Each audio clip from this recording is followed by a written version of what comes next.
Bonne nouvelle pour la rentrée académique 2022-2023, l'École supérieure d'administration, d'économie, de journalisme et des métiers de l'audiovisuel ESAE vous ouvre les portes de ses différents sites. À Gbedjourmende, à Bomé-Calavi, à Kpakpa et même à Parakou, l'université ESAE vous offre des bons d'études et des demi-bourses dans toutes ses filières en licence 1, 2 et 3. Et pour les 100 premières inscriptions en master 1 et 2, bénéficiez des demi-bourses. Nouveau bachelier, vous avez au moins la mention assez bien, inscrivez-vous vite à ESAE et bénéficiez d'un bon de 50 000 francs CFA. Étudiants, étudiantes et nouveaux bacheliers, payez 200 000 francs CFA en sciences de gestion, sciences économiques, sciences juridiques et en administration des affaires en licence 1, 2 et 3 et 500 000 francs CFA en master 1 et 2, 250 000 francs CFA en administration générale, administration des finances, journalisme et métiers de l'audiovisuel en licence 1, 2 et 3 et 600 000 francs CFA en master 1 et 2. Alors, inscrivez-vous vite et profitez des offres exceptionnelles mais également d'un enseignement de qualité à l'université d'excellence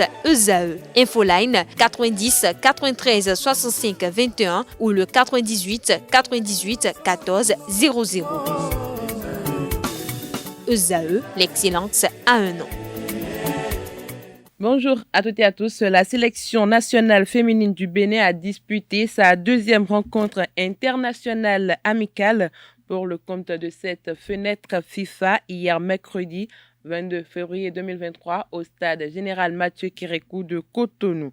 À l'arrivée, les Amazones s'inclinent 3-1 face au Togo. Après une première sortie manquée face au Ghana 3-0, les Amazones du Bénin ont de nouveau courbé l'échine en 2 matchs test.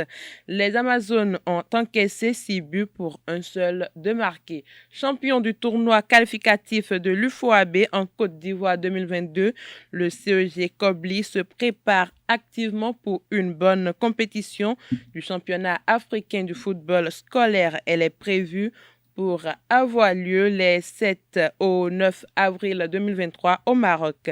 Les filles sont en regroupement à Natitengou depuis quelques jours. Les stades béninois vont renouer avec leur ambiance habituelle à compter de ce week-end. C'est à travers le démarrage de la Super League Pro saison 2022-2023. Une phase de championnat qui verra l'une des équipes concernées purger une sanction à laquelle elle ne s'est pas habituée.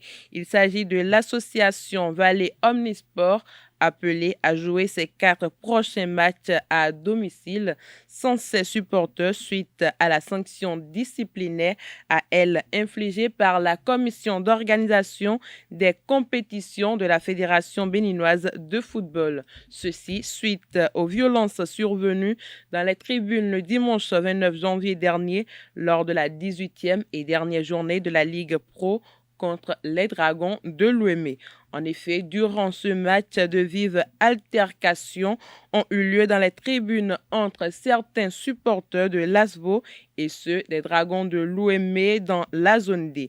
Pendant ce temps, des coups et blessures ont été enregistrés de part et d'autre. Statuant sur ces incidents, la commission d'organisation et d'homologation des compétitions de la Fédération béninoise de football n'a pas été tendre envers l'association sportive Omnisport, dont les supporters ont été les instigateurs des incidents selon le rapport des officiels sur le match. Elle a décidé donc de faire jouer les 4 prochains matchs à domicile de l'ASBO en Super League Pro sans son public.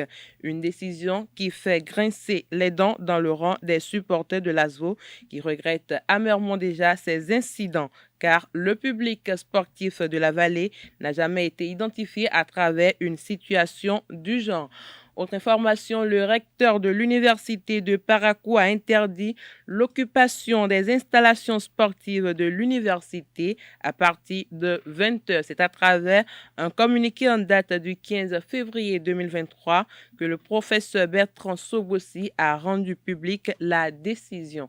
En effet, il est constaté que certains étudiants occupent ces espaces à des heures tardives et prennent des produits prohibés. Pour mettre un terme à cette pratique, le recteur a donc pris la décision d'interdire l'occupation de ces installations sportives après 20 heures du soir aux étudiants et autres. Il m'est revenu de constater que malgré l'absence d'éclairage, les étudiants occupent les aires de jeu à des heures avancées, 20h à 21h de la nuit pour la pratique du sport.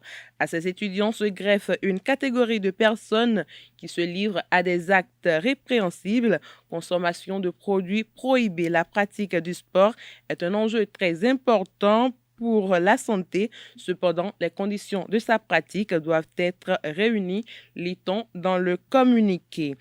La deuxième journée de la Coupe d'Afrique des Nations des moins de 20 ans s'est ouverte hier mercredi 22 février 2023.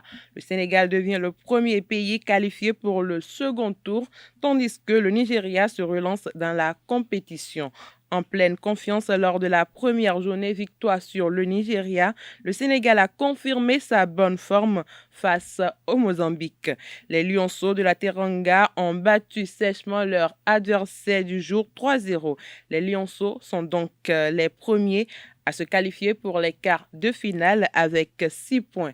Dans l'autre affiche de la soirée, le Nigeria a eu raison du pays hôte, l'Égypte, 1-0. Le Nigeria se replace deuxième désormais dans le groupe A. L'Égypte aura fort à faire devant le Sénégal et le Nigeria va se contenter d'un nul face au Mozambique pour se qualifier en cas de finale.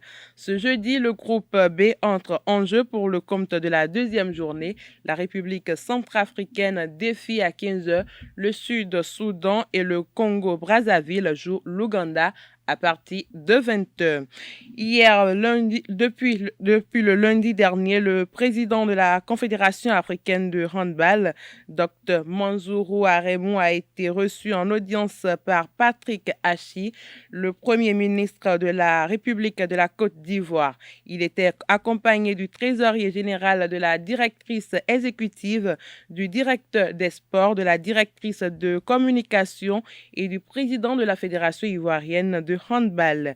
Au menu de cette décision de cinquantenaire de la Confédération africaine de handball et les grands projets de l'institution tels que le projet de construction du centre de haut niveau d'Alposé.